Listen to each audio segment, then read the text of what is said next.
Grâce au Seigneur pour le développement des dirigeants. Et je prie que le Seigneur parle directement au cœur de chacun de nous aujourd'hui au nom de Jésus-Christ et que nous fassions le progrès dans le ministère, dans l'œuvre qu'il a remise dans nos mains. Et parce que nous comprenons, parce que nous nous approprions ce qu'il nous enseigne en tant que serviteurs de Dieu, des dirigeants dans l'Église au nom de Jésus-Christ. Prions ensemble. Notre Père, nous te remercions pour ce jour, pour cette session. Nous bénissons ton nom à cause de l'onction et à cause de ta puissance et à cause de la plénitude de ton esprit sur tes serviteurs. Nous demandons, Seigneur, que tu multiplies l'onction qui nous donne le courage, qui nous donne la conviction, qui nous donne la puissance, qui nous donne la force pour faire l'œuvre que tu as remise dans nos mains au nom de Jésus-Christ. Nous prions que cette session de ce jour, que tu te révèles à chacun de nous et que cela soit profitable à tous. Nous te remercions parce que tu nous as exaucés. Au nom de Jésus, nous prions et que le peuple de Dieu dise Amen. Cette nuit, nous allons considérer l'épître de Pierre, 1 Pierre chapitre 4, et nous lisons à partir du verset 12 jusqu'au verset 19. Voyons la parole au verset 12. 1 Pierre 4, verset 12. Bien-aimés, ne soyez pas surpris comme d'une chose étrange. Ne soyez pas surpris comme d'une chose étrange qui vous arrive de la fournaise, de l'épreuve, de la tribulation qui est au milieu de vous pour vous éprouver. Ce verset nous a dit qu'il y aura une épreuve, il y aura une persécution et il y aura une fournaise, une épreuve de notre foi. Et c'est dit, bien-aimés, ne soyez pas surpris lorsque ces épreuves arrivent pour vous éprouver, pour vous tenter. Numéro 1, il nous dit que lorsque les épreuves se présentent, lorsque la persécution vient, lorsque les difficultés et les défis arrivent à cause de notre appel, à cause de notre ministère, nous ne devons pas prendre cela comme une chose étrange. Et nous ne devons pas penser comme nous ne sommes plus des bien-aimés du Seigneur. Si nous sommes bien-aimés du Seigneur, si nous sommes des gens précieux au Seigneur, pourquoi ceci nous arrive? Il dit que nous sommes toujours bien-aimés, nous sommes toujours choisis, nous sommes toujours commissionnés, nous avons toujours la faveur de Dieu sur notre vie. Bien-aimés, ne soyez pas surpris comme d'une chose étrange qui vous arrive, de la fournaise qui est au milieu de vous pour vous éprouver. Au fait, c'est dit pourquoi le Seigneur nous parle de la persécution des saints, la persécution des serviteurs de Dieu, la persécution de l'Église du Dieu vivant. Pourquoi le Seigneur nous parle de ceci, qu'il y aura des épreuves, qu'il y aura des persécutions. Voyons, Proverbe chapitre 19, verset 2. Proverbe 19, verset 2. Voici ce que cela nous dit. Proverbe 19, verset 2, qui dit, le manque de science n'est bon pour personne. Et celui qui précipite ses pas tombe dans le péché. Cela nous dit que le serviteur de Dieu, le prédicateur, le pasteur, le ignorant, qui est ignorant de la persécution qui pourrait arriver et la connaissance de la souffrance qui pourrait arriver, c'est dire que si nous sommes sans la science, sans cette connaissance, si nous sommes ignorants, que cela n'est pas bon. Donc, afin à toi en tant que ministre, moi en tant que ministre, nous les serviteurs de Dieu, ne devons pas être ignorants des épreuves, des persécutions qui arriveront. Au fait, lorsque le Seigneur a appelé l'apôtre Paul, le Seigneur lui avait dit ceci en Acte 9, 16, en Acte chapitre 9, 16, chapitre 9, Acte 9, 16, qui dit « Et je lui montrerai tout ce qu'il doit souffrir pour mon nom. » Le Seigneur disait ici, que c'est pourquoi l'Écriture dit ceci, que ceci n'est pas étrange, que ceci va arriver. Et le Seigneur l'a prédit que voici ce qui va arriver. Et c'est dit que bien-aimé pasteur, bien-aimé serviteur de Dieu, bien-aimé saint de Dieu, ne soyez pas surpris. Il ne faut pas prendre cela comme quelque chose d'étranger lorsque vous faites face à des épreuves, à des persécutions pour éprouver votre conviction, pour tester votre engagement, votre foi en le Seigneur et votre engagement au ministère que le Seigneur vous a remis. Et c'est dit que je lui montrerai tout ce qu'il doit souffrir pour mon nom. Jean 16, le Seigneur parlait à ses disciples en Jean chapitre 16. Jean 16, verset 4. Jean 16, verset 4. Voici ce qu'il dit ici. Jean 16, 4. Il dit, je vous ai dit ces choses afin que lorsque l'heure sera venue, vous vous souveniez que je vous les ai dites. Le Seigneur Jésus a dit à ses disciples, à ses apôtres, pourquoi il leur disait ceci, afin qu'ils ne soient pas surpris, afin qu'ils ne soient pas pris au dépourvu pour dire que pourquoi ceci leur arrive. Voici ce que nous devons avoir. Et c'est devenu une arme dans notre main, un outil dans notre main.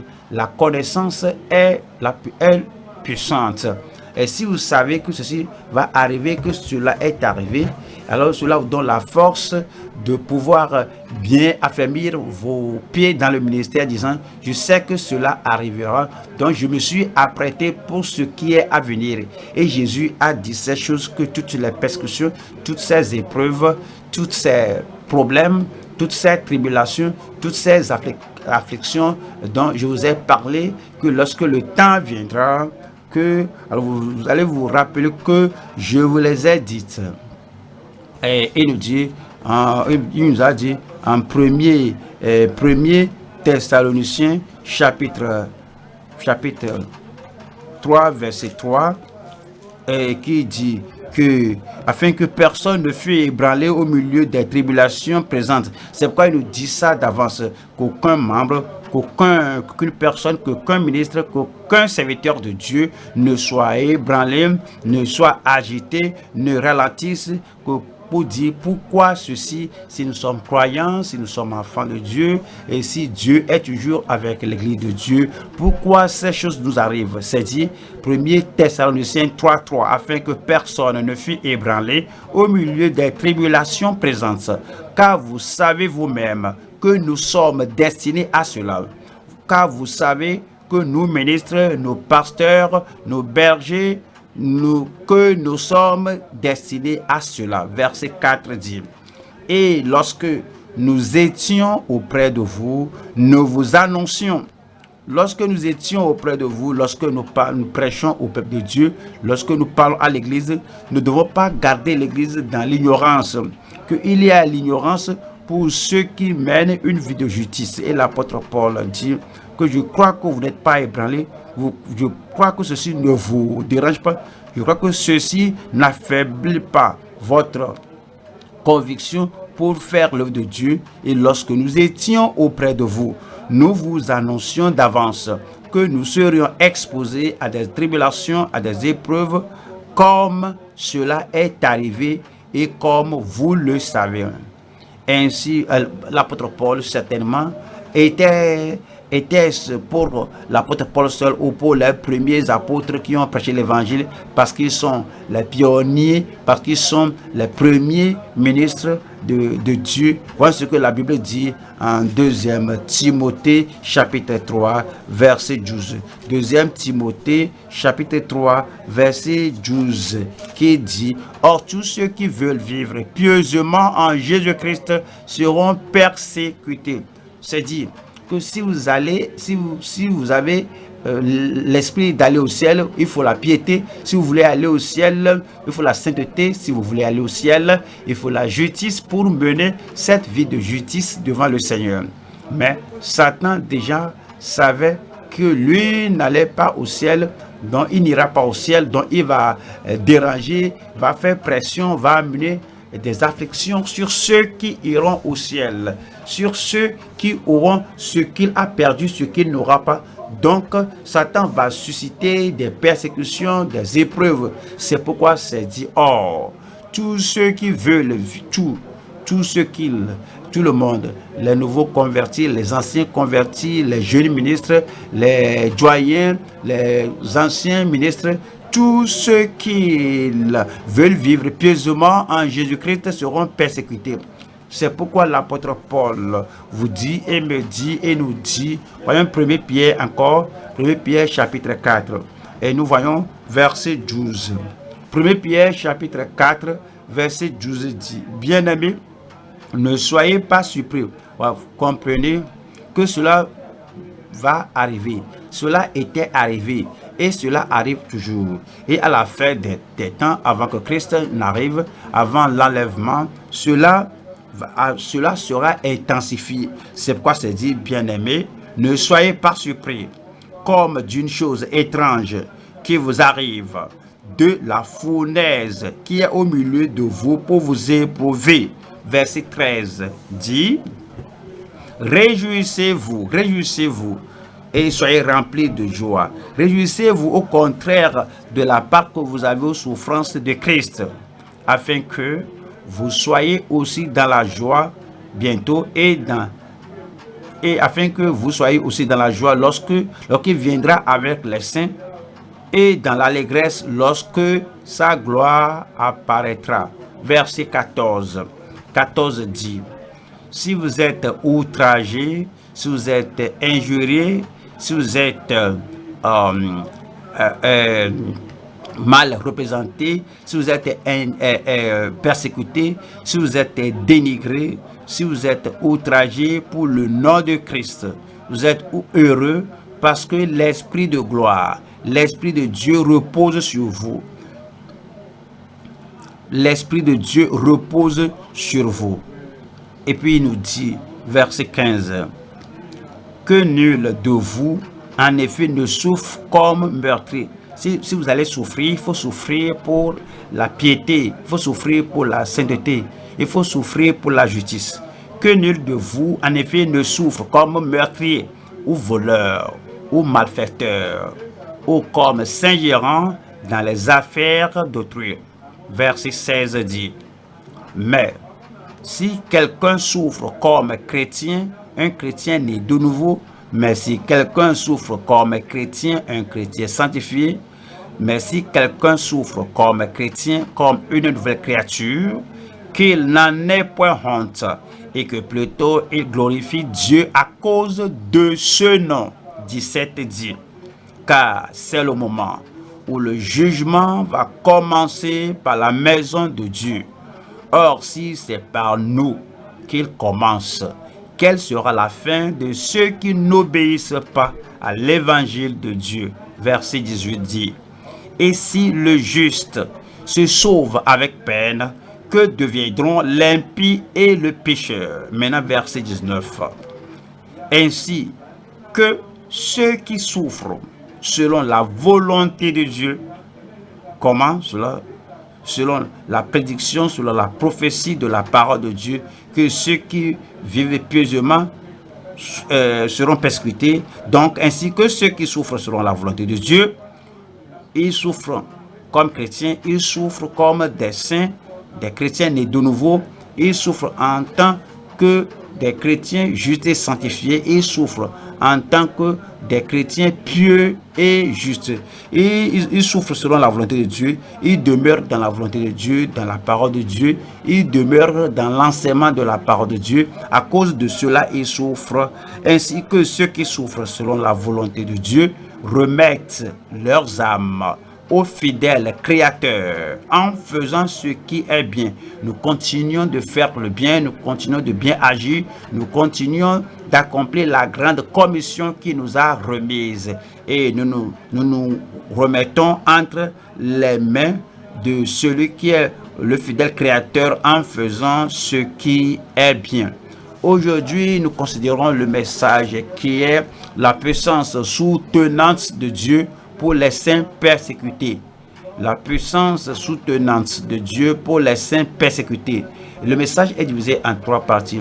Premier point, le juste sous l'affliction des persécuteurs. Le juste sous l'affliction des persécuteurs. Deuxième point, les ressources pour les saints persécutés. Lorsque nous sommes persécutés, comme nous sommes persécutés, on a des ressources. On ne va pas regarder la persécution et puis oublier les ressources que nous avons. Les ressources pour les saints persécutés. Troisième point, les récompenses pour les serviteurs persévérants.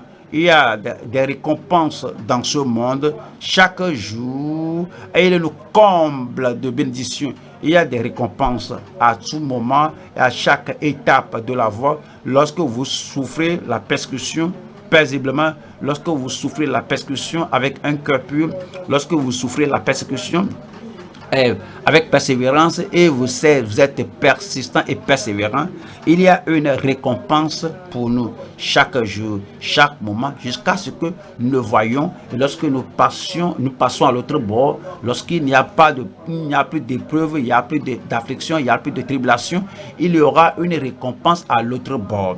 Lorsque nous persévérons et que nous endurons jusqu'à la fin, les récompenses pour les saints persévérants. Premier point, maintenant, nous allons voir le juste sous l'affliction des persécuteurs.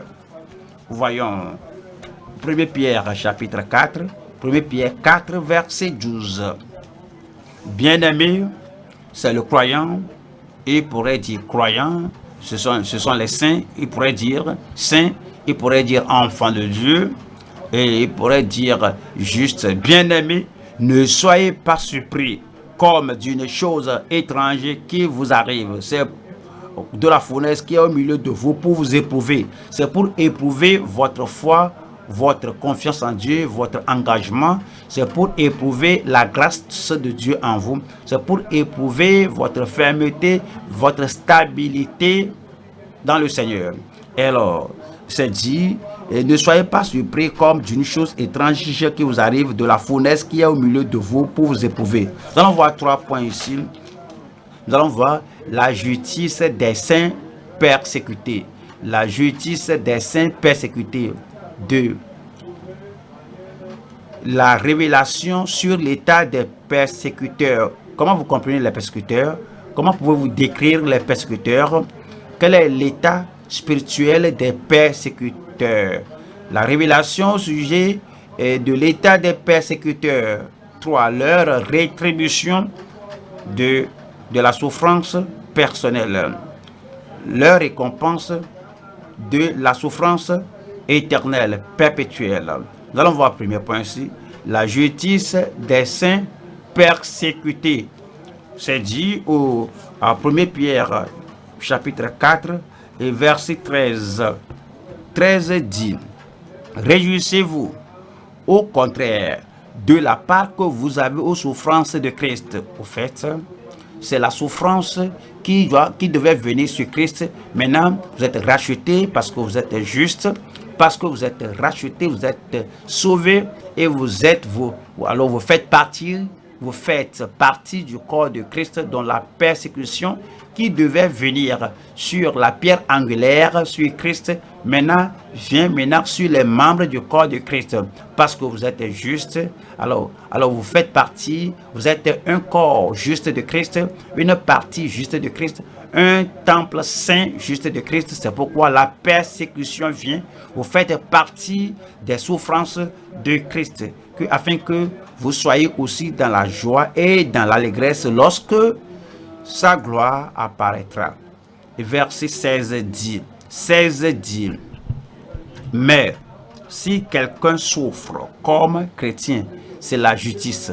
Vous êtes né de nouveau, vous êtes converti, vous êtes une nouvelle créature en Christ, vous êtes un ministre renouvelé de Dieu, régénéré. Si vous souffrez en tant que chrétien, en tant que prédicateur chrétien, en tant qu'un disciple chrétien, en tant qu'un serviteur chrétien, en tant qu'un pasteur chrétien, en tant qu'un dirigeant chrétien, si vous souffrez en tant que chrétien, et tout ce qui vous concerne est selon l'image de Christ.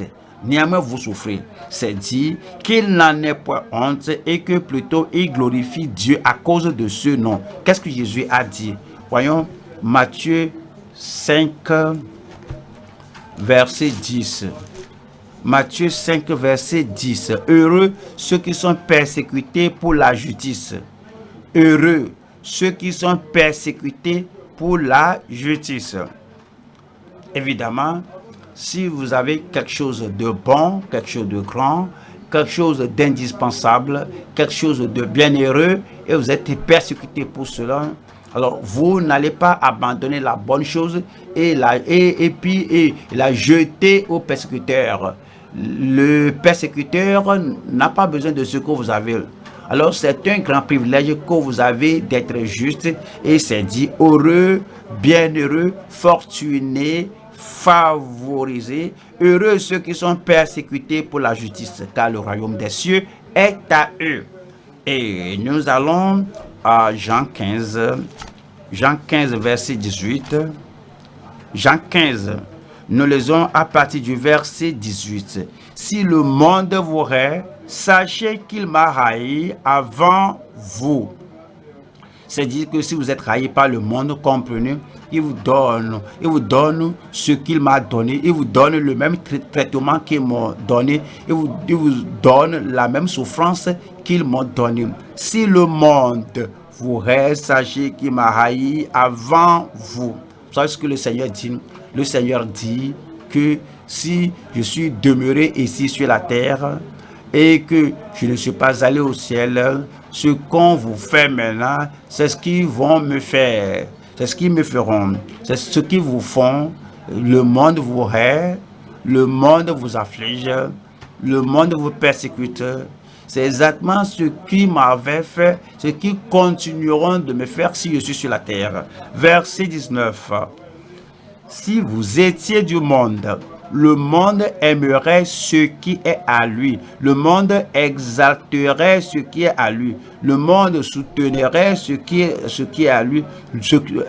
Soutiendrait ce qui est à lui. Parce que vous n'êtes pas du monde, parce que vous êtes né de nouveau, parce que vous êtes sorti du monde et vous êtes maintenant dans le royaume de Dieu. Mais parce que vous n'êtes pas du monde et que je vous ai choisi du milieu du monde, à cause de cela, le monde vous hait. Vous devez vous rappeler au verset 20 qui dit, souvenez-vous de la parole que je vous ai dite. Chaque fois, il faut vous rappeler. Lorsqu'il y a la persécution, chaque fois, il faut vous rappeler. Lorsqu'il y a l'affliction, chaque fois, il faut vous rappeler. Lorsqu'il y a la contradiction, chaque fois, il faut vous rappeler. Lorsqu'il y a l'opposition, chaque fois, il faut vous rappeler. Lorsqu'il y a l'outrage, et puis on met votre nom dans la boue, on ment sur votre compte à cause de la haine, à cause de l'outrage. C'est dit que vous devez vous rappeler. Souvenez-vous de la parole que je vous ai dite. Le serviteur n'est pas plus grand que son maître. Et s'ils m'ont persécuté, ils vous persécuteront aussi. S'ils ont gardé ma parole, ils garderont aussi la vôtre.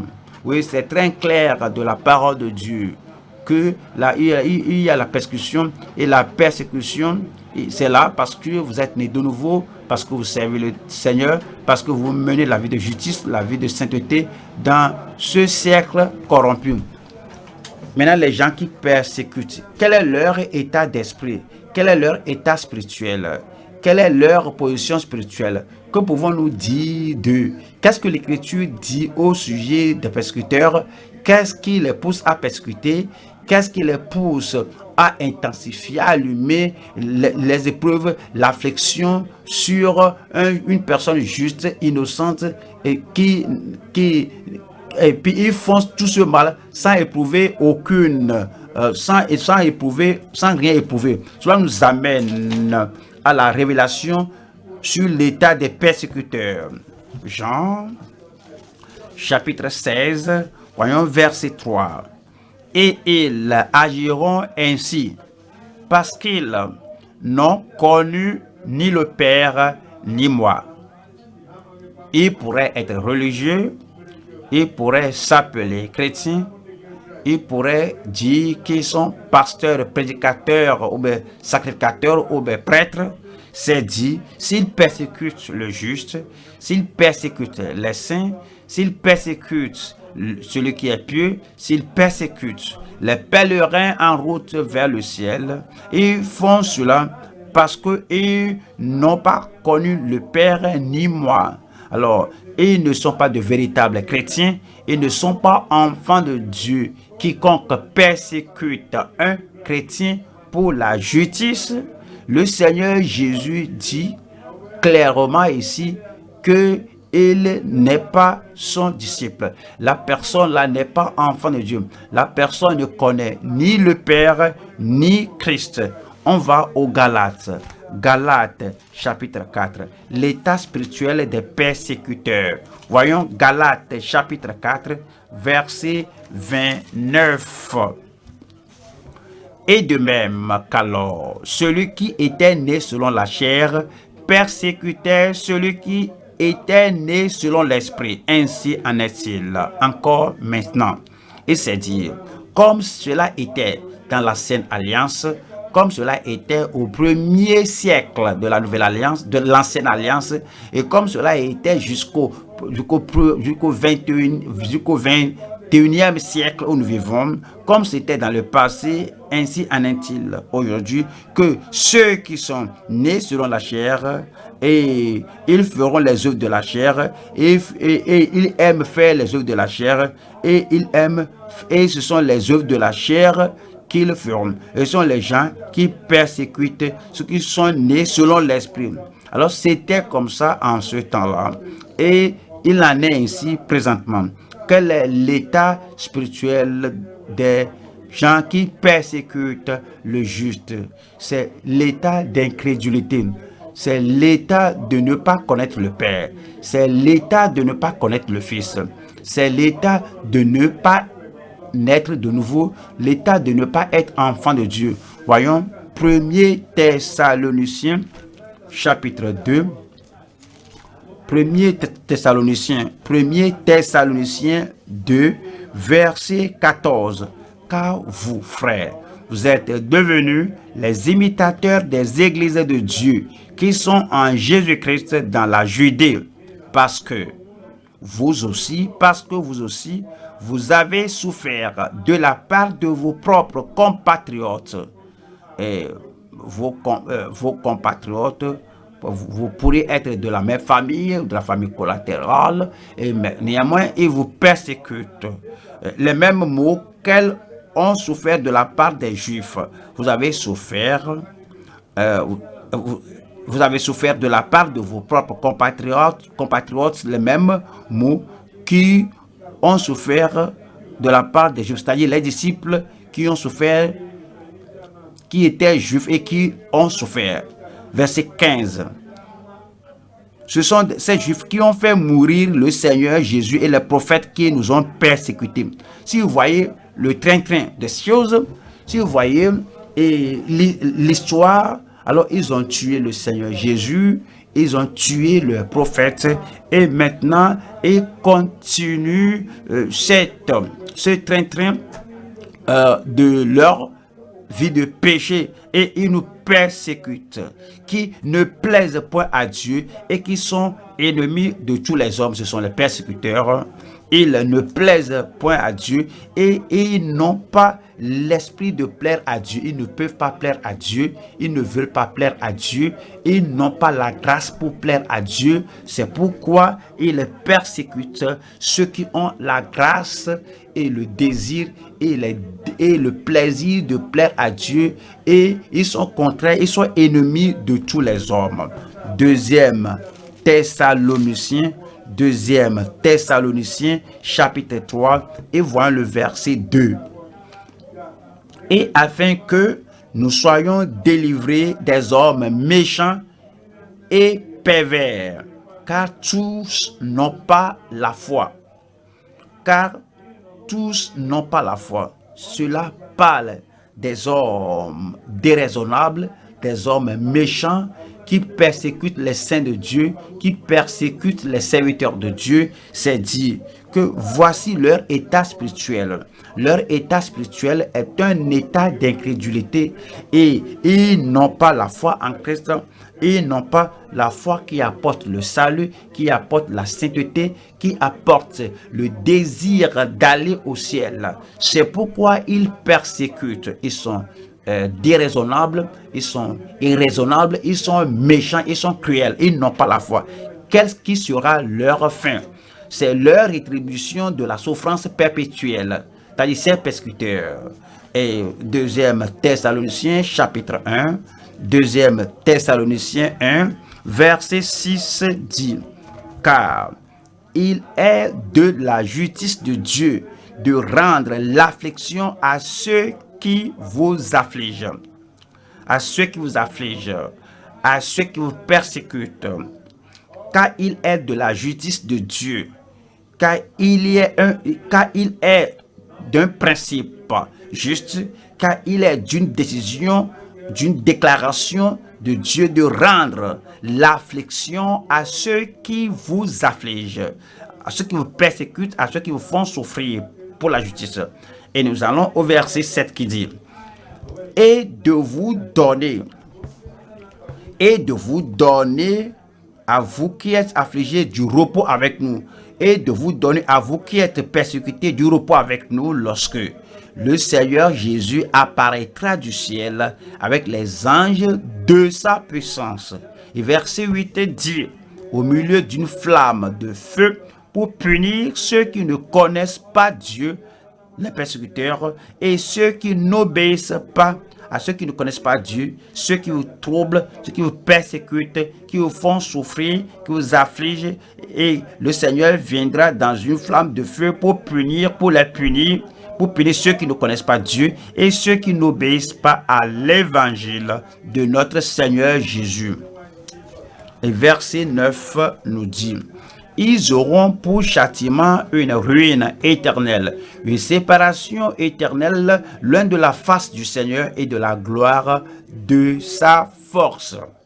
Il nous dit en Matthieu 23, verset 33, leur rétribution de la souffrance perpétuelle de ces Juifs, de ces pharisiens, de ces sadduciens, de ces sacrificateurs, du conseil des anciens, de tous ceux qui persécutent les croyants. Matthieu 23 et verset 33. Serpents, race de vipères, comment échapperez-vous au châtiment de la géhenne? Verset 34. C'est pourquoi, voici, je vous envoie des prophètes, des sages et des scribes. Vous tuerez et crucifierez les uns. Voilà ce qu'ils ont fait au Seigneur Jésus-Christ. Le ciel ne va pas dire que, parce que voici ce qu'ils feront, donc je ne leur ai pas envoyé des prédicateurs, je ne leur ai pas envoyé des prédicateurs, je ne leur ai pas envoyé des enseignants qui vont conduire les gens au salut, mais je vais continuer même à conduire les gens.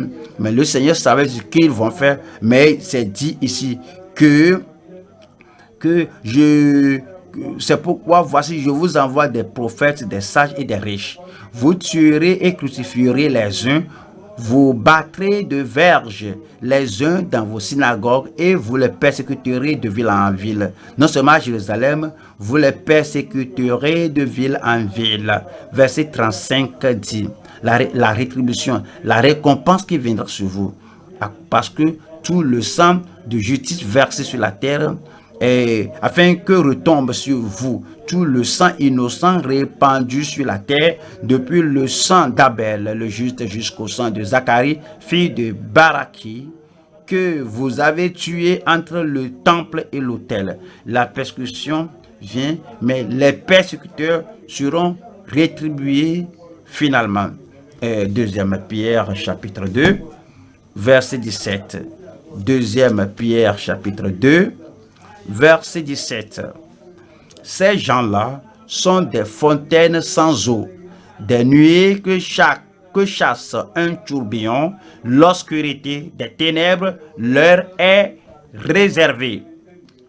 La souffrance des persécuteurs sera éternelle, parce que ce sera pour toujours.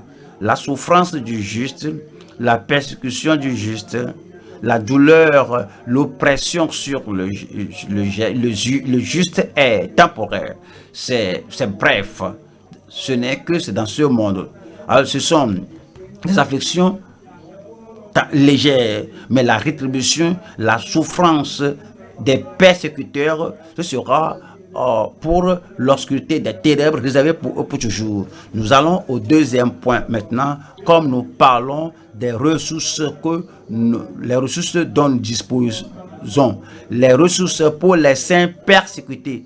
Si vous êtes persécuté pour la justice, il y a une récompense pour vous. Si vous êtes persécuté d'être juste, d'être pieux, d'être saint, d'être sanctifié, pour être une personne non compromettante et inébranlable dans la prédication de la parole et dans l'enseignement de l'Église et dans la préparation des saints pour l'enlèvement. Si vous êtes persécuté pour cela, vous avez des ressources qui sont là pour vous, qui vous feront tenir ferme jusqu'à la fin au nom de Jésus-Christ.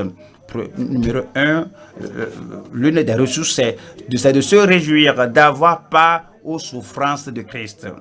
Se réjouir d'avoir part aux souffrances de Christ. Numéro 2, alors c'est le fait de s'appuyer sur la puissance de l'esprit conquérant. S'appuyer sur la puissance de l'esprit conquérant. Numéro 3, c'est le fait de retenir l'objectif du service de Christ. Retenir l'objectif. Parfois, et si on n'est pas vigilant, si on n'est pas focalisé, la persécution peut dissuader le prédicateur, cela peut dérailler le serviteur de Dieu.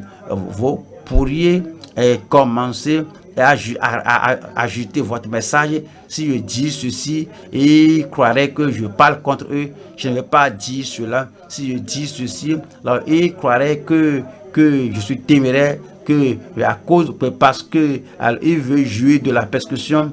Donc, je ne veux pas qu'ils comprennent mal mon motif. Donc, je dois ajouter ceci et cela. Si la persécution est là pour l'enfant de Dieu, pour le saint de Dieu, pour le serviteur de Dieu, pour celui-là qui est commissionné à prêcher l'évangile, alors la personne doit se détourner de la persécution pour retenir l'objectif du service de Christ. La raison pour laquelle vous êtes appelé au service de Dieu. Voyons ces trois choses. Numéro 1, se réjouir d'avoir part aux souffrances de Christ.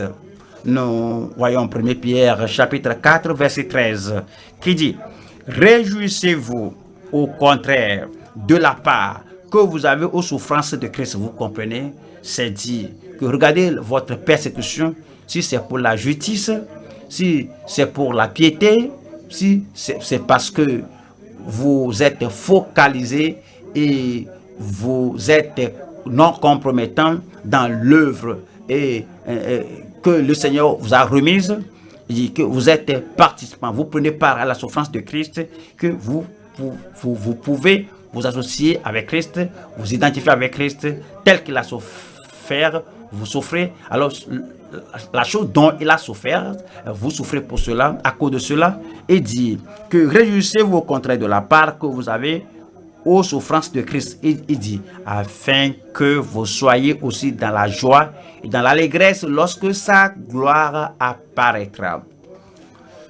Allons, 1 Pierre chapitre 1, verset 1 Pierre chapitre 1, verset 6 nous dit: c'est là ce qui fait votre joie, quoique maintenant, puisqu'il le faut, vous soyez attristés un peu de temps par diverses épreuves,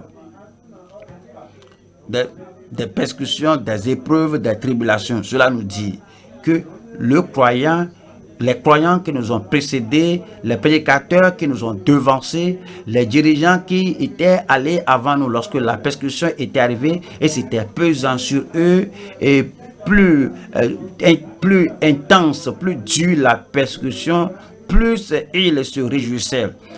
Et afin que l'épreuve, c'est là ce qui fait votre joie, quoique maintenant, puisqu'il le faut, vous soyez attristés pour un peu de temps par diverses épreuves. Verset 7 qui dit: afin que l'épreuve de votre foi, l'épreuve de votre fidélité, l'épreuve de votre conviction, l'épreuve de votre position en Christ, afin que l'épreuve de votre foi, plus précieuse que l'or périssable, qui cependant est éprouvé par le feu, et qui cependant est éprouvé par le feu, est pour résultat la louange, la gloire et l'honneur lorsque Jésus-Christ apparaîtra.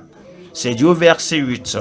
8 dit, lui que vous aimez sans l'avoir vu, en qui vous croyez sans le voir encore, vous réjouissant d'une joie ineffable et glorieuse. Ce sont les résultats qu'on possède.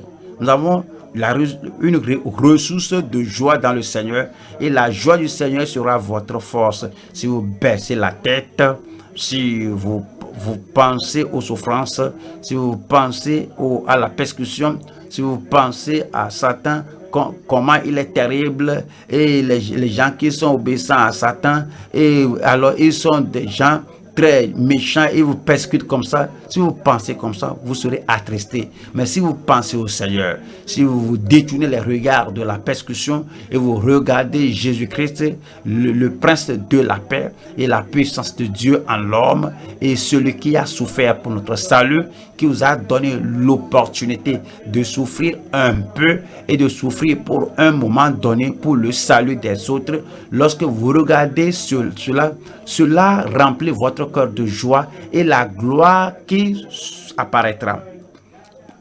Cela nous dit que tout ce que nous traversons, tout ce que nous avons aujourd'hui, ce n'est qu'une légère affliction.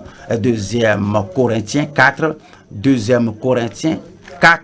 verset 17, qui dit ici que car que tout ce qu'on traverse, les persécutions, les afflictions, les souffrances et les pressions difficiles, les oppositions, les contradictions, tout ce que nous traversons, alors c'est à cause de la prédication de l'évangile, c'est appelé nos légères afflictions. Pensez ce que Paul a traversé jusqu'au point d'être lapidé, et il a appelé qu'à nos légères afflictions. Ce qu'il a traversé, et ce sera plus grand que ce que vous traversez aujourd'hui.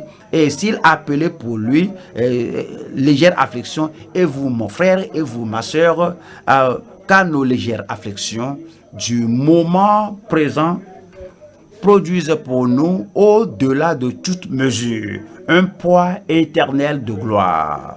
Alors cela produit pour nous, au-delà de toute mesure, un poids éternel de gloire. 18 dit, parce que nous regardons non point aux choses visibles.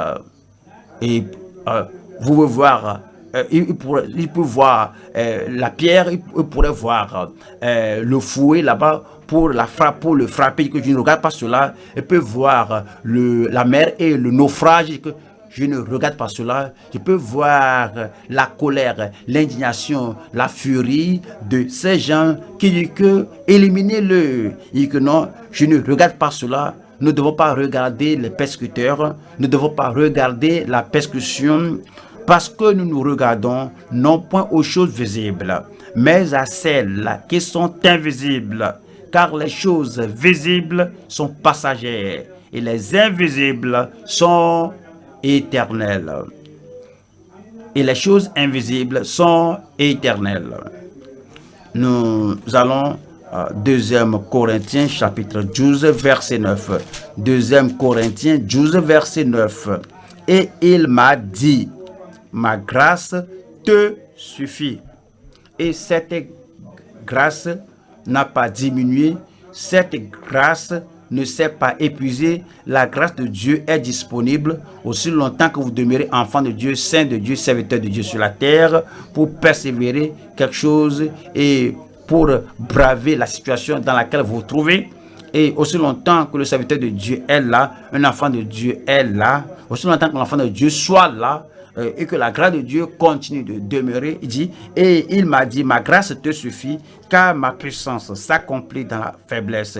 Je me glorifierai donc bien plus volontiers. Je me glorifierai donc bien plus volontiers, réjouissant. Je me glorifierai donc bien plus volontiers de mes faiblesses, afin que la puissance de Christ repose sur moi. Afin que la puissance de Christ repose sur moi.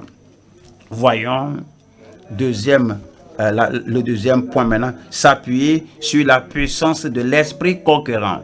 Voyons 1 Pierre chapitre 4, verset 14. 1 Pierre chapitre 4.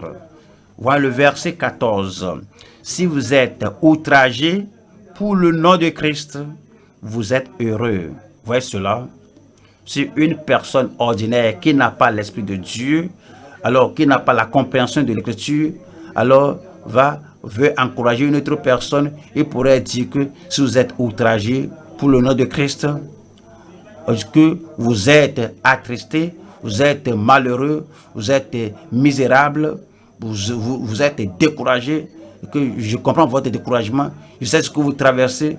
Si je suis découragé comme toi, cela n'est pas de Dieu, mais c'est dit, si vous êtes outragé pour le nom de Christ, vous êtes heureux, vous êtes joyeux, parce que l'Esprit de gloire, l'Esprit de Dieu repose sur vous. L'Esprit de gloire, l'Esprit de Dieu repose sur vous.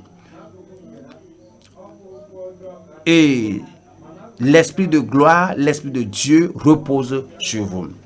Et le fait que votre vie glorifie Dieu, que votre ministère glorifie Dieu, que votre service glorifie Dieu, que votre prédication glorifie Dieu, suffit pour être joyeux, pour crier de joie, pour chanter de joie, comme Paul et Silas dans la prison sous la persécution, et les fondements de la prison étaient ébranlés et les liens de tout le monde étaient rompus, et continuaient de chanter.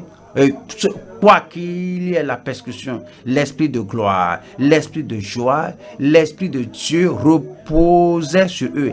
La même chose aujourd'hui. Dieu reconnaît ceux qui sont joyeux, ceux qui sont gais lorsqu'il y a la persécution. Et cet esprit de gloire et cet esprit de puissance va reposer sur vous. Actes des apôtres, chapitre 4. Actes des apôtres, chapitre 4. Verset 23, acte 4, verset 23.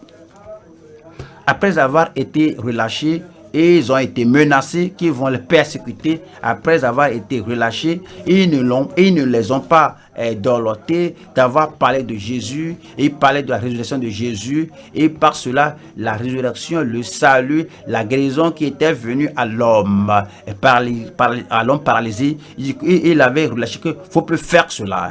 Après avoir été relâchés, ils allaient vers les leurs. Ils racontèrent tout ce que les principaux sacrificateurs et les anciens leur avaient dit. Verset 24 dit, lorsqu'ils l'eurent entendu, ils élevèrent à Dieu la voix, tous ensemble, et dit, ils élevèrent la voix à Dieu, ils élevèrent à Dieu la voix, tous ensemble. Ouais, après, ils priaient, et lorsqu'ils étaient sortis de la persécution, et qu'est-ce qu'il était le contenu de leur prière, la profondeur de leur prière, quelle était l'étendue, quelle était la signification de l'importance de leur prière. Ils ne pleuraient pas, ils ne versaient pas des larmes, que je ne sais pas que ce serait comme ça. On ne savait pas que le ministère est accompagné d'une telle responsabilité, d'un tel lourd fardeau. Pas du tout. Ils ont prié comme des victorieux. Ils ont prié comme des gens qui se réjouissaient dans le Seigneur. Ils ont prié comme des gens qui avaient la confiance dans le Seigneur. Voilà leur prière. Et c'est dit que Seigneur, toi qui as fait, ils n'ont pas que Seigneur, que toi qui es Dieu, que oui, il y a la persécution. Oui, il dit que Seigneur, toi qui as fait le ciel, la terre, la mer et tous ceux qui s'y trouvent. 25. C'est dit, c'est toi qui a dit par le Saint-Esprit, par la bouche de notre Père, ton serviteur David, pourquoi ce tumulte parmi les nations? La persécution les a conduits aux Écritures, la persécution les a fait rappeler que voici ce que le Dieu Tout-Puissant a dit. Pourquoi ce tumulte parmi les nations et ces vaines pensées parmi les peuples? Verset 26. 26 dit, les rois de la terre se sont ligués contre le Seigneur et contre son nom. Ils n'ont pas dit que Pierre, moi, un pauvre Pierre, moi, un pauvre Jean, un pauvre disciple. Alors, ils se sont ligués contre moi. Non, ils savaient qu'ils ne se sont pas ligués contre eux. C'est pas à cause de Pierre, à cause de Jean. Mais ils savaient qu'ils prenaient part aux souffrances de Christ. Ils sont ligués contre le Seigneur et contre son nom. Verset 27. 27 dit, en effet, contre ton saint serviteur Jésus.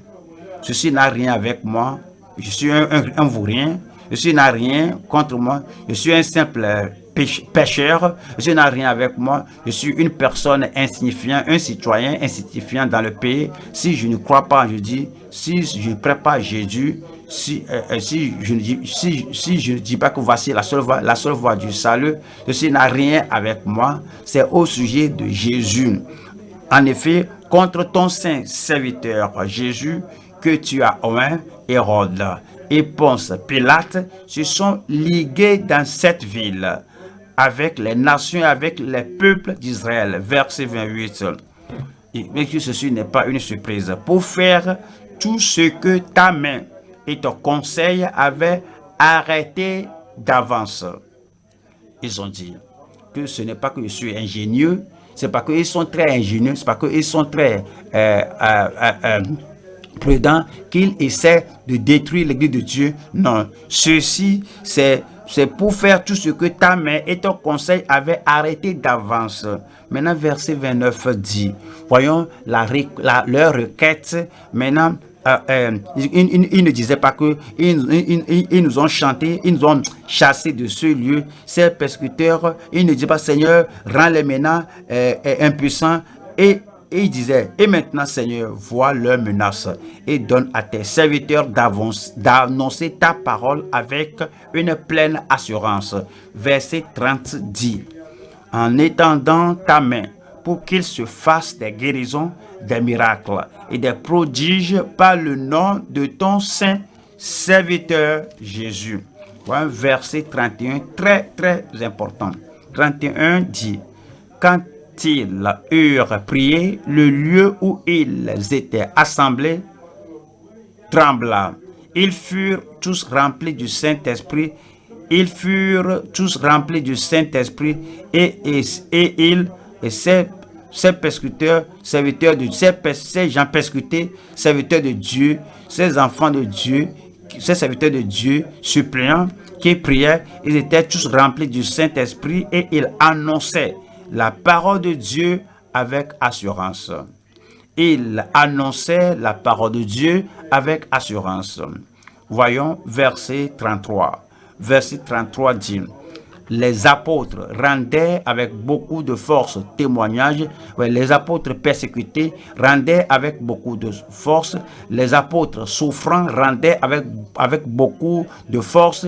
Les apôtres engagés, consacrés, dévoués, les apôtres rendaient avec beaucoup de force témoignage de la résurrection du Seigneur Jésus. Et une grande grâce reposait sur eux tous. Et une grande grâce reposait sur eux tous. Vous voyez ce que le Seigneur nous disait? Il nous dit qu'au temps de la persécution, ce n'est pas l'heure de fuir le ministère. Ce n'est pas l'heure de dire que je ne peux pas arrêter ici. C'est un lieu difficile. Comment arrêter ici? Voici un lieu difficile pour le ministère. Comment pourrais-je arrêter ici? Regardez ce qui était arrivé hier. Regardez ce qui était arrivé la semaine passée. Regardez ce qui était arrivé à mon prédécesseur. Et je vais rester ici. Et puis ils ont dit, oh Seigneur, quand est-ce que je vais m'en sortir? Et il disait que c'est avec beaucoup de force quoi qu'il ait la persécution et des menaces, quoi qu'il les ait défendus de prêcher, que si vous continuez de prêcher Christ ici, voici ce que nous allons vous faire. Alors cela ne les avait pas chassés du ministère, du service, mais cela les a poussés à la supplication, à la prière. Les apôtres rendaient avec beaucoup de force témoignage de la résurrection du Seigneur Jésus, et une grande grâce reposait sur eux tous, comme cela en était. Cela est aujourd'hui. Si vous permettez à la souffrance, à la persécution de vous pousser à vous mettre à genoux et prier, si vous ne savez pas prier, alors ouvrez ce passage dans Acte 4 et lisez le verset 23 et priez avec le verset 23 et venez au verset 24 et priez avec cela et verset après verset et priez. Comme ça, cela va agir et la puissance de Dieu va reposer sur vous. Vous allez vous lever de ce lieu avec beaucoup de force, avec beaucoup de confiance, avec beaucoup de foi, avec beaucoup d'autorité, avec beaucoup d'onction, et vous allez annoncer le nom du Seigneur, et la prédication de l'évangile ne va pas s'arrêter à votre niveau. Nous allons maintenant au troisième session, maintenant retenir l'objectif du service de Christ. Lorsqu'au cours de la souffrance, on ne doit pas oublier qu'il y a un objectif. On souffre pour un objectif. On ne doit pas être dissuadé. Donc, alors, vous gardez votre objectif, vous gardez vos yeux sur ce à quoi le Seigneur vous a appelé, et vous souffrez la persécution, et ce sera pour un objectif, et votre ministère sera intact. Acte chapitre 26 verset 16. Acte 26 16. Mais lève-toi et tiens-toi sur tes pieds, car je te suis apparu pour t'établir ministre et témoin des choses que tu as vues et de celles pour lesquelles je t'apparaîtrai.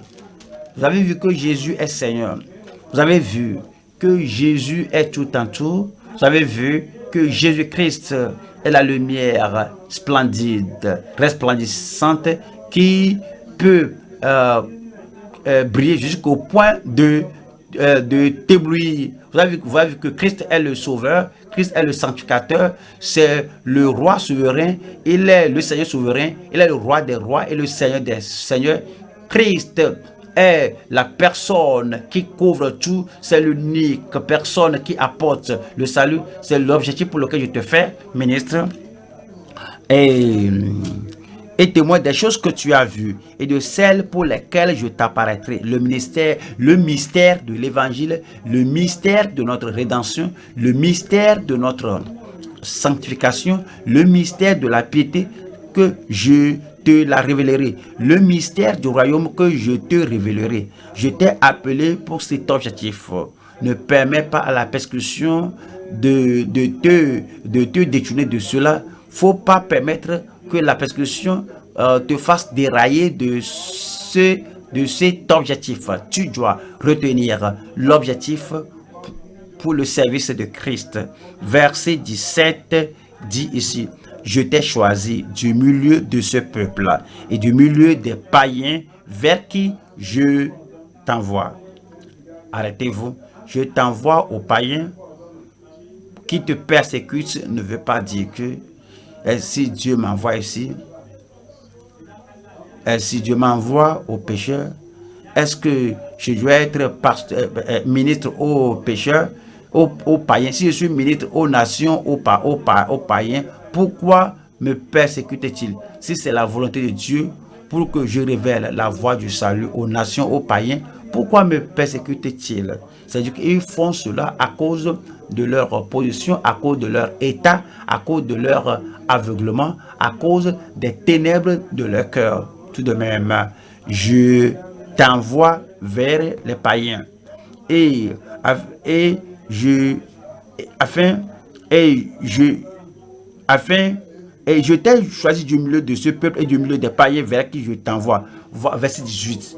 Voici l'objectif de notre appel, l'objectif de votre appel, afin que tu leur ouvres les yeux pour qu'il passe des ténèbres à la lumière et de la puissance de Satan à Dieu, avant qu'il ne se détourne des ténèbres ou bien de la puissance de Satan, et il pourrait vous persécuter. N'oubliez pas que vous êtes l'instrument entre les mains de Dieu qui ouvrira leurs yeux, qui les détournera des ténèbres à la lumière, qui les détournera de la puissance de Satan à Dieu, pour qu'ils reçoivent par la foi en moi le pardon des péchés. Si vous cédez, alors qui va leur montrer le pardon des péchés, qui va leur montrer la rédemption totale du péché? Si vous fuyez, si vous dites que je ne peux plus supporter ceci, et vous quittez votre poste de devoir, comment allez-vous remplir, comment allez-vous atteindre l'objectif de ce ministère? Voici l'objectif de ce ministère: pour qu'ils reçoivent par la foi en moi le pardon des péchés et l'héritage avec les sanctifiés. C'est l'objectif pour lequel nous sommes appelés. Romains chapitre 8, 28 nous dit que l'objectif de Dieu doit être atteint dans le ministère malgré la persécution. Nous savons du reste que toute chose concourt au bien. La persécution inclusivement, nous savons du reste que toute chose concourt au bien, et les épreuves inclusivement, l'affliction, toutes ces choses sont incluses. Nous savons du reste que toute chose concourt au bien, la pression incluse. La persécution, la pression, toutes ces choses-là nous poussent à la prière. Ouais, la persécution, les afflictions nous poussent à nous examiner. Est-ce que je suis toujours dans le service approprié? Est-ce que je suis dans le service que le Seigneur m'a donné? Est-ce que je souffre à cause de la justice, ou bien je suis insensé? Ou bien est-ce que j'ai déraillé? Est-ce que je compromets? Est-ce que je souffre pour le mal? C'est une bonne chose d'être affligé. C'est une bonne chose que vous avez reçu ce défi d'être persécuté, parce que cela nous pousse à nous examiner. Cela nous pousse à recevoir plus de l'Esprit de Dieu lorsque nous sommes persécutés. Nous savons du reste que toute chose concourt au bien dans votre vie, dans notre ministère, dans votre famille, et nous savons du reste que toute chose concourt au bien de ceux qui aiment Dieu, de ceux qui aiment Dieu, de ceux qui sont appelés, regardez, selon son dessein. Selon son dessein. Nous allons maintenant au troisième point. Le troisième point, nous parlons des récompenses. Si vous êtes persécuté, si vous souffrez la persécution, qu'est-ce qui va arriver? Si vous souffrez en tant que chrétien, en tant qu'une nouvelle créature, en tant qu'un saint, en tant que serviteur de Dieu, en tant que prédicateur, en tant que pasteur, en tant que dirigeant dans le royaume de Dieu, si vous souffrez parce que vous êtes appelé, parce que vous demeurez dans l'objectif de votre appel, si vous souffrez à cause de cela, y a-t-il de récompenses? Beaucoup de récompenses. La récompense au quotidien et nous comble de bénédictions au quotidien, la récompense à chaque moment de votre vie, la présence de Dieu avec vous à tout moment, la puissance de Dieu avec vous à tout moment, l'assurance, le témoignage de l'Esprit de Dieu avec vous à tout moment, et la visite divine dans vos persécutions, dans la prison à tout moment, l'ébranlement et la destruction de vos prisons à tout moment, et nous donnera les récompenses maintenant, et nous donnera les récompenses au point de quitter ici à la mort, parce que Étienne, avec tout ce qui lui était arrivé, alors là, regardez en haut, il a vu le ciel ouvert, il a vu Jésus-Christ à la droite de Dieu, prêt à l'accueillir au point de la mort. Il y a la récompense après la mort, il y a la récompense ici sur la terre, et là à l'éternité il y a la récompense. Voyons ceci qui nous dit 1 Pierre chapitre 4 verset 19. 1 Pierre 4 verset 19 qui dit: ainsi que ceux qui souffrent selon la volonté de Dieu remettent leurs âmes au fidèle Créateur en faisant ce qui est bien. Continuez de faire ce qui est bien. Au fidèle Créateur. Matthieu chapitre 5 verset 10. Matthieu 5, verset 10. Heureux, fortunés, prospères, ceux qui sont favorisés, ceux qui sont persécutés pour la justice, car le royaume des cieux est à eux. Verset 11. Verset 11. Heureux serez-vous, favorisés serez-vous, bienheureux serez-vous, lorsqu'on vous outragera, lorsqu'on vous persécutera, et qu'on dira faussement de vous toutes sortes de mal à cause de moi. Voilà le verset 12. Voici la récompense. Réjouissez-vous et soyez dans l'allégresse, parce que votre récompense sera grande dans les cieux. Car c'est ainsi qu'on a persécuté les prophètes qui ont été avant vous. Car c'est ainsi qu'on a persécuté les prophètes qui ont été avant vous. Quel type de récompense aurons-nous? Numéro 1, les récompenses inconcevables de la part de l'Éternel. Des récompenses inconcevables de la part de l'Éternel. On va à Genèse. Genèse, chapitre 15, verset 1. Après ces événements, la parole de l'Éternel fut adressée à Abraham dans une vision et il dit, Abraham, ne crains point, je suis ton bouclier, moi l'Éternel, je suis ton bouclier, moi l'omniprésent, je suis ton bouclier, moi l'omnipotent, je suis ton bouclier, moi l'invincible, je suis ton bouclier, moi le Créateur éternel, je suis ton bouclier, et ta récompense sera très grande. Lorsque vous êtes persécuté, Dieu se donne lui-même et Dieu, alors il se désigne, il est présent avec nous, il est puissant avec nous et dit que l'Éternel est ton bouclier et ta récompense sera très grande. Deutéronome chapitre 33 verset 27. Le Dieu d'Éternel est un refuge, c'est la récompense, et sous ses bras éternels est une retraite, c'est la récompense. Et devant lui, devant toi, il a chassé l'ennemi. Et il a dit, extermine, verset 29. 29 dit, cela nous dit, que tu es heureux, Israël, qui est comme toi, un peuple sauvé, un peuple préservé, protégé, un peuple protégé, sauvé par l'Éternel, le bouclier de ton secours et l'épée de ta gloire. Tes ennemis, tes persécuteurs feront défaut devant toi, et tout foulera leur lieu élevé. Voyons Romains 8, 17. L'Éternel se donne à nous en tant que récompense, des récompenses inconcevables. On n'aurait même pas pensé ceci. Romains 8, 17. Romains 8, 17. Or, si nous sommes enfants, nous sommes aussi héritiers de Christ et co-héritiers de Christ. Si vous souffrez avec Christ, alors vous faites partie de la souffrance de Christ. Donc, vous allez faire partir de la gloire de Christ, de la présence de Christ. Vous allez prendre part à la puissance de Christ. Or, si nous sommes enfants, nous sommes aussi co-héritiers et héritiers de Christ et co-héritiers de Christ, si toutefois nous souffrons avec lui, afin d'être glorifiés avec lui, parce que nous avons souffert avec lui. Voyons ce qu'il a fait.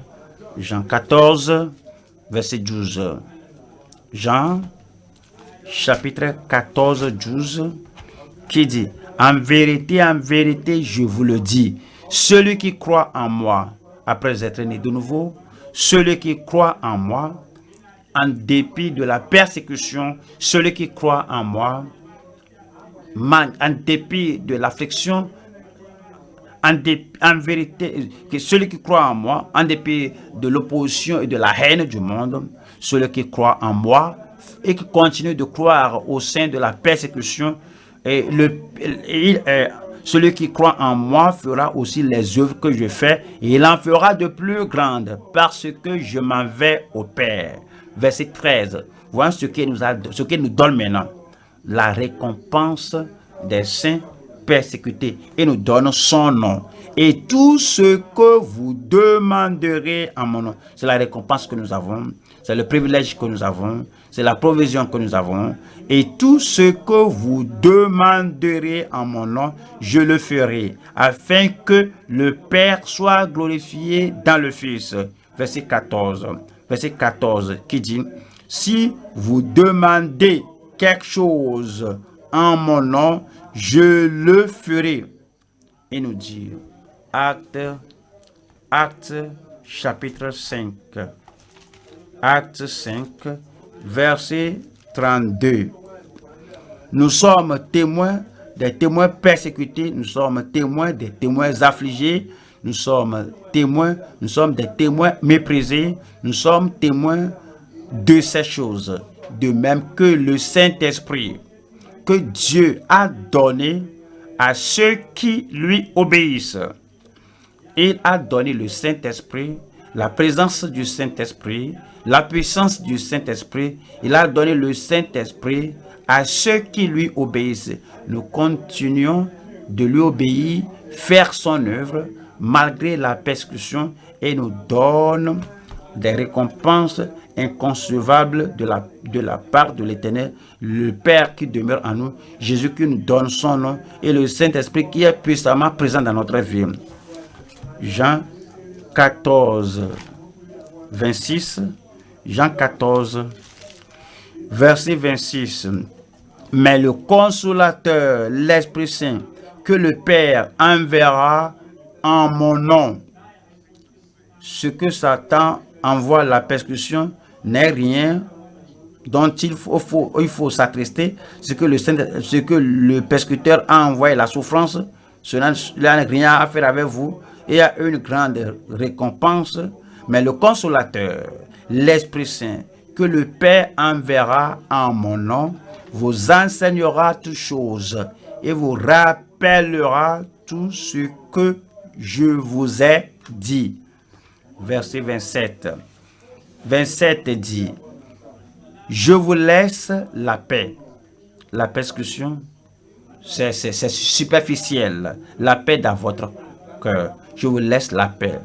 La paix qui surpasse toute intelligence. La paix qui va au-delà de la turbulence de votre mer. Je vous laisse la paix. Je vous donne ma paix. Je ne vous donne pas comme le monde donne. Que votre cœur ne se trouble point et ne s'alarme point. Nous avons des récompenses inconcevables de la part de l'Éternel. 2. Nous avons des récompenses incontestables sur la terre. Nous avons des récompenses incontestables sur la terre. 1 Samuel 24. Voici, ceci c'est inconcevable, incroyable, que Saül bénisse et prie pour David qu'il persécute, David qu'il persécutait. C'est inconcevable et incontestable. 1 Samuel 24, verset 19. Et verset 20. Si quelqu'un rencontre son ennemi, le laisse-t-il poursuivre tranquillement son chemin? Que l'Éternel te récompense pour ce que tu m'as fait en ce jour. Voici Saül, un persécuteur qui prie pour David, le persécuté. Alors, il était hors de lui-même. Il ne pouvait pas penser à ceci. Et dit que maintenant, voici, il dit que l'Éternel te récompense pour ce que tu m'as fait en ce jour. Voyons voyons verset 21. Voici Paul. Voici Saül qui parle à David. Voilà le verset 21. Maintenant, voici le roi Saül qui parle. Voici le persécuteur ce qui parle ici. Voici celui qui voudrait ta mort, qui parle. Voici celui qui a 3000 soldats, qui te pourchassait dans la vallée, et te pourchassait partout. Mais David, qui te disait quelque chose maintenant. Maintenant, voici, je sais que tu régneras et que la royauté d'Israël restera entre tes mains. Amen. C'est une récompense incontestable sur la terre. Le Seigneur a fait de cet homme, cet homme a prononcé la bénédiction sur David. Proverbe chapitre 25, verset 21. Proverbe chapitre 25, verset 21. Si ton ennemi a faim, donne-lui du pain à manger. L'Ancien Testament. Et ceci va jusqu'à la Nouvelle Alliance. Si ton ennemi, si ton persécuteur a faim, donne-lui du pain à manger. Faut pas lui donner un pain mauvais, un pain gâté, un pain pourri qui doit être jeté à la poubelle. Donne-lui du pain. Et s'il a soif, donne-lui de l'eau à boire. Faut pas lui donner de l'eau, de rigole. Donnez-lui la meilleure eau, de l'eau potable, la meilleure eau que vous puissiez trouver. De l'eau physique, donnez-lui de l'eau dans le naturel, donnez-lui de l'eau dans le domaine spirituel, l'évangile, la parole de Dieu, la parole d'encouragement. Essayez de l'édifier que vous voulez qu'il soit de son meilleur, qu'il soit rafraîchi. Pas le pain, pas la nourriture, pas l'eau que vous voulez donner dans le domaine spirituel et naturel. Pourquoi? Verset 22. Verset 22 dit, car ce sont des charbons ardents. Ce n'est pas pour le détruire, mais c'est pour le fondre de conviction, la conviction que vous allez amener sur lui, car ce sont des charbons ardents que tu amasses sur sa tête. Regardez ceci, et l'Éternel te récompensera. Je m'adresse à vous. Et l'Éternel te récompensera. J'attends votre Amen. Et l'Éternel te récompensera. Amen. Et vous récompensera au nom de Jésus-Christ. Je veux que vous rappelez Sadrach, Meshach et Abednego. Et le même Nebuchadnezzar qui les a jetés dans le feu, le même Nebuchadnezzar a dit, serviteurs du Dieu vivant, sortez, et il les a examinés, et ses conseillers les ont examinés. Ils ne pouvaient trouver une trace de feu, ils ne pouvaient même pas trouver rien qui soit de la fournaise sur eux. Le même Nebuchadnezzar les a promus et dans la province de Babylone. Votre promotion va venir. Et les persécuteurs qui empêchent la promotion, ils sont eux qui seront devant pour vous recommander. Vous serez promus au nom de Jésus-Christ. Voilà le troisième. Voilà la troisième partie maintenant. Les récompenses incorruptibles au ciel. Les récompenses incorruptibles au ciel. Si vous êtes persécuté et que vous demeurez fidèle, vous êtes resté fidèle sur la terre chaque jour. Vous êtes béni sur la terre chaque moment. Vous allez d'une hauteur à une autre hauteur, d'une promotion à une autre promotion. Lorsque vous passez à l'autre bord et vous êtes allé au ciel, il y a le ciel qui vous attend. Il y a la paix, il y a la joie qui vous attendent, il y a les bénédictions qui vous attendent, il y a une grande récompense qui vous attend. Et nous dit en 1 Pierre chapitre 4, nous lisons le verset 4. 1 Pierre chapitre 1 de moins. 1 Pierre chapitre 1 verset 4. Pour un héritage qui ne se peut ni corrompre, ni souiller, ni flétrir, lequel vous est réservé dans les cieux. Lequel vous est réservé dans les cieux. Verset 5. Verset 5 nous dit, à vous qui par la puissance de Dieu êtes gardés. Est-ce que la persécution va-t-elle détruire un véritable enfant de Dieu? Non, jamais. À vous qui par la puissance de Dieu êtes gardés. La persécution va-t-elle détruire un prédicateur engagé de l'évangile? Non. À vous à vous qui, par la puissance de Dieu, êtes gardés, est-ce que la puissance de Satan va vaincre la puissance de Dieu et vous poussez à la perdition, puis à l'inutilité? Un homme de Dieu, une femme de Dieu, jamais. À vous qui, par la puissance de Dieu, êtes gardés par la foi pour le salut, prêt à être révélé dans les derniers temps. Le Seigneur vous gardera, le Seigneur vous préservera. Il vous préservera à son royaume céleste. 2 Timothée 4:7. 2 Timothée 4:7. J'ai combattu le bon combat.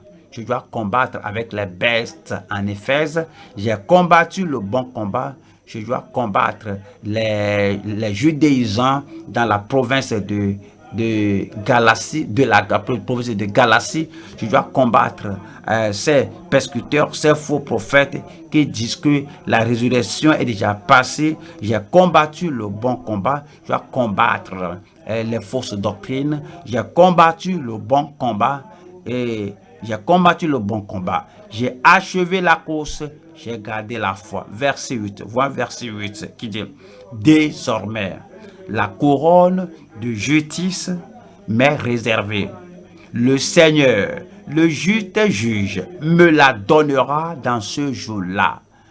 Lorsque l'œuvre est achevée, lorsque l'œuvre est terminée, lorsque vous continuez, vous avez enduré la chaleur du jour, lorsque vous continuez victorieusement, vous continuez victorieusement jusqu'à ce jour-là, et le Seigneur le juge me la donnera dans ce jour-là, et non seulement à moi, mais encore à tous ceux qui auront aimé son avènement, mais encore à tous ceux qui auront aimé son avènement, mais encore à tous, mais encore à vous, à toi, à moi, mais encore à tous ceux qui auront aimé son avènement. 2 Timothée 4, verset 18. Verset 18 qui dit: le Seigneur me délivrera de toute œuvre mauvaise. Ouais, les persécuteurs n'auront pas le dernier mot dans votre vie. Vous vous accrochez au Seigneur, vous êtes demeuré avec le Seigneur, vous êtes dans le Seigneur, et le Seigneur vous délivrera de toute œuvre mauvaise. Voilà ceci. Et il me sauvera pour me faire entrer dans son royaume céleste. Vous décidez que l'œuvre qu'il vous a donné à faire, quel que soit le vent qui souffle, quel que soit ce qui éblouit, quel que soit le vent qui souffle, vous allez demeurer fidèle, engagé dans cette tâche. Le Seigneur vous sauvera pour vous faire entrer dans son royaume céleste. À lui soit la gloire. Au siècle des siècles, frères et sœurs, dites Amen. Le Seigneur vous préservera.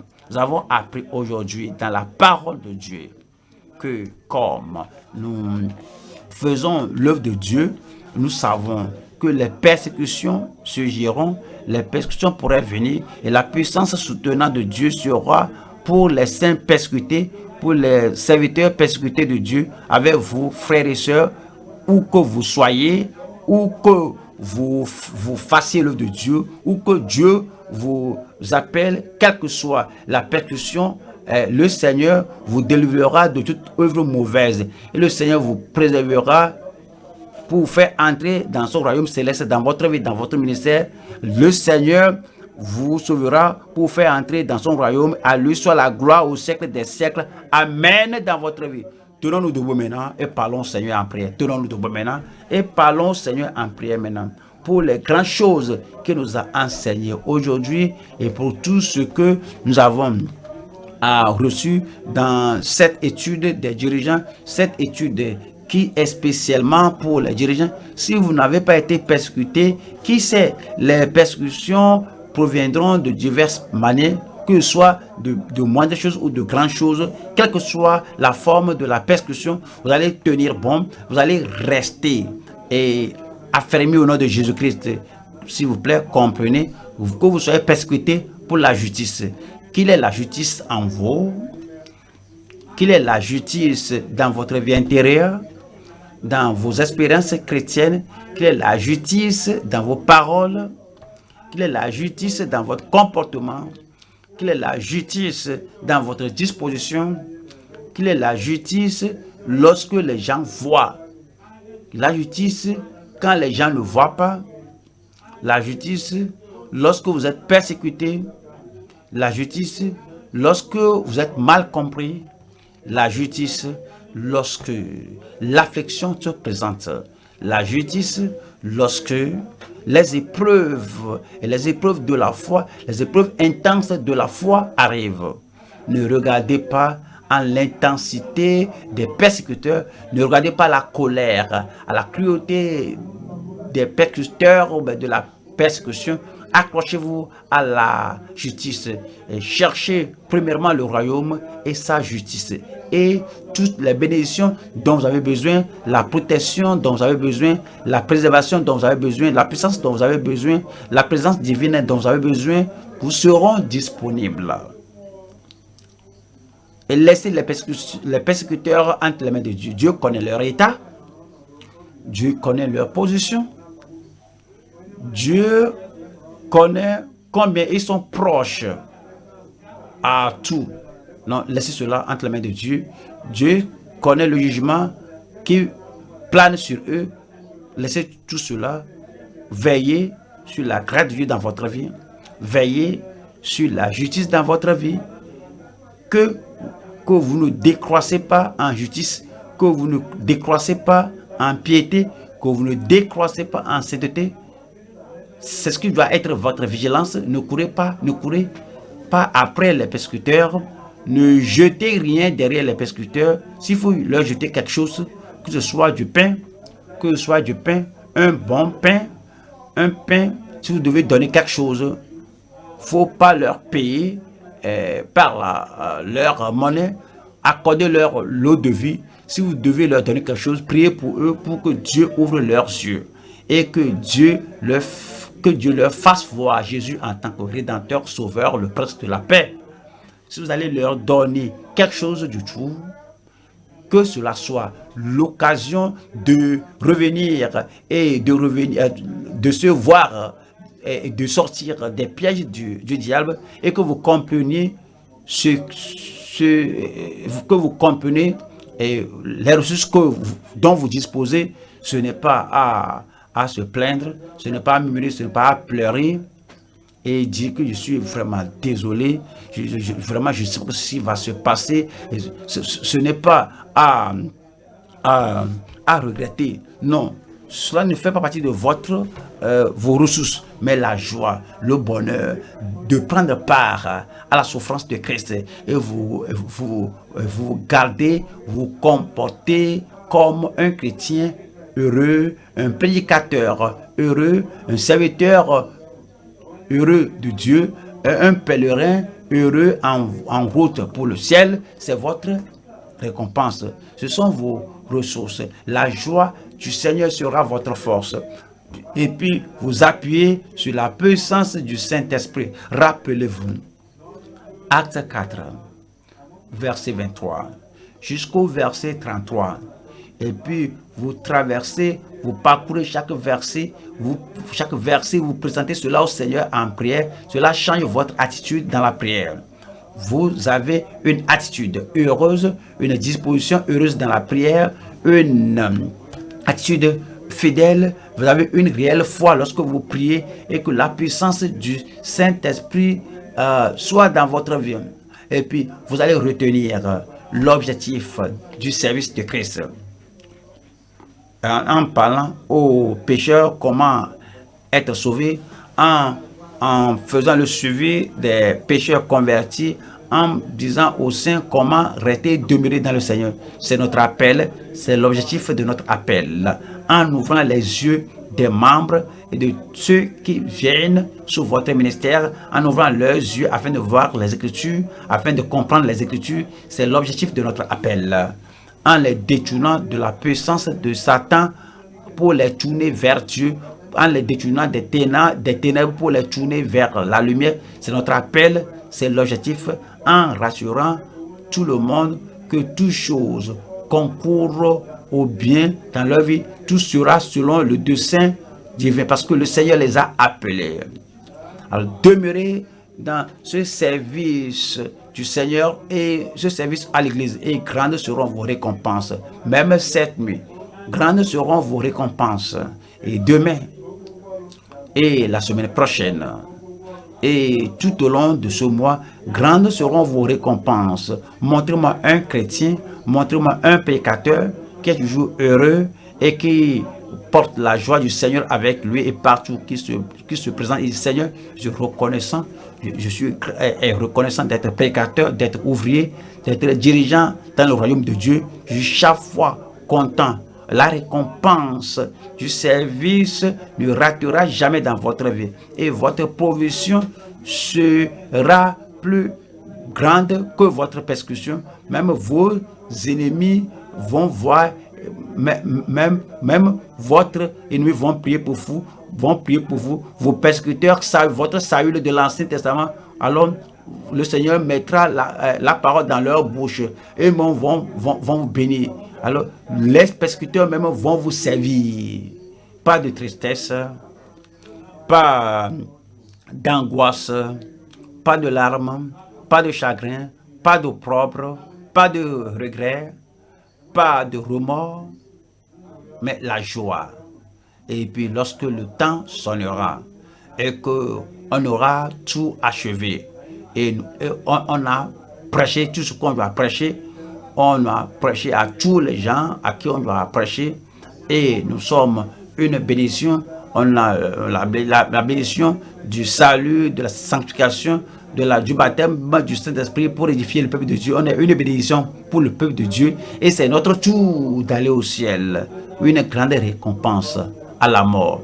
Le Seigneur va le rendre facile pour vous lorsque vous passez, vous traversez. La paix de Dieu sera dans votre cœur comme vous allez à l'autre côté, arriver à l'autre corps. Une plus grande joie que les anges et les saints de Dieu vont accueillir à l'habitation éternelle. Alors, il y a la récompense dans votre vie maintenant, au point de la mort, après la mort, pour toute l'éternité. Puisse le Seigneur confirmer cela dans votre vie, dans notre vie, au nom de Jésus-Christ.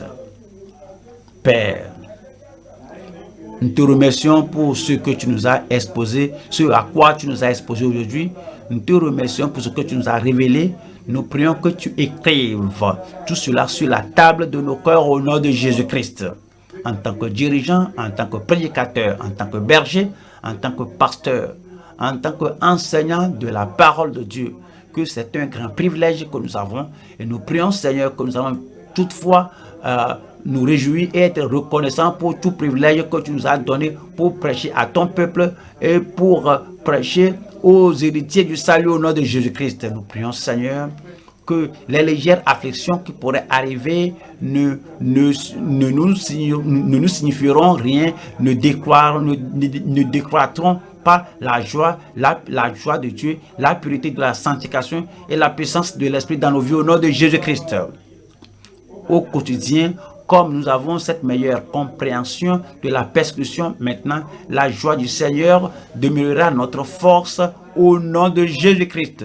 Seigneur, nous allons retenir l'objectif et la puissance de l'Esprit dans notre vie. Et nous prions, Seigneur, que nous n'esquivions pas ce que tu nous as donné à faire, que nous n'abandonnions pas ce que tu nous as donné à faire au sein de la persécution, malgré la persécution et malgré, en dépit des légères afflictions qui sont pour un moment, en dépit de tout, nous allons nous focaliser, nous allons fixer les regards sur l'objectif et nous allons continuer de poursuivre l'objectif que tu nous as donné en tournant les pécheurs à la repentance, en faisant que les saints de Dieu demeurent justes et que nous confirmions les doctrines de la parole de Dieu à chaque opportunité. Seigneur, que tu nous accordes la grâce et la capacité à tourner plusieurs à la justice et que nous fassions que plusieurs demeurent et restent fermes dans la justice jusqu'à la fin au nom de Jésus-Christ. Nous prions, Seigneur, que la paix de Christ, que la pureté de Christ dans son sacrifice et que la puissance du Saint-Esprit demeure et reste sur chacun de nous, nous faisant persévérer à tout moment jusqu'à la fin. Nous te remercions, Seigneur, parce que tu nous as exaucés. Au nom de Jésus, nous prions. Amen. Et que le peuple de Dieu dise Amen.